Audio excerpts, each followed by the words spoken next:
Good afternoon, everyone. I'm Dr. Michelle Au, and I'm a member of the Georgia House of Representatives. I am also a practicing physician in Metro Atlanta. And it is through that lens that I say this: gun violence is indeed a public health crisis.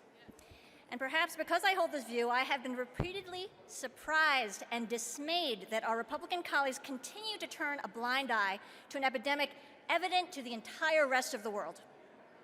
Worse yet, I am deeply disappointed that Georgia Republicans talk a big game about violent crime and public safety, yet refuse to take even the first, most common sense step to deliver on what their constituents have begged them to do. This session, I've introduced 3 gun safety bills, among them legislation requiring universal background checks and waiting periods for firearm purchases. But what I want to talk about today is my top priority piece of legislation this year, which is the Pediatric Health Safe Storage Act, or HB 161. As of 2020, the #1 cause of death in children and teenagers in the United States is gun violence. This is a statistic we need to own. We live in a country where if a child dies, the most likely reason is that they were shot.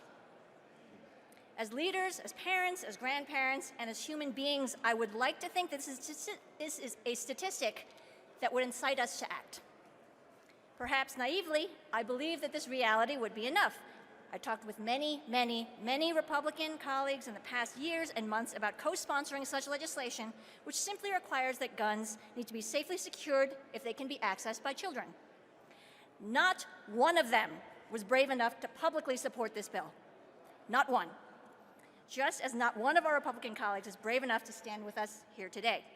What they don't realize is the volumes they speak with their silence. Inaction is a policy choice. It is a choice to do nothing as our children are dying. This legislature can pat itself on the back for passing a mental health bill, but most Republicans still refuse to acknowledge that the #1 cause of gun fatalities is suicide. And access to an unsecured firearm is the top risk factor for death by suicide, particularly in adolescence. Don't talk to me about your commitment to curtail violent crime in this state when you refuse to acknowledge the inescapable truth that gun violence fuels that crime. Do not talk to me about protecting our children when you won't lift a finger to address the most likely reason we might lose them. Shame on you for your silence.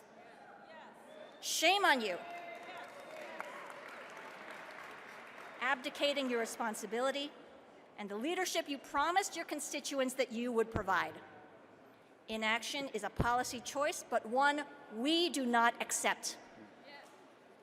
And if Republicans refuse to give our slate of common sense gun safety bills a fair hearing in committee, your communities will not accept you.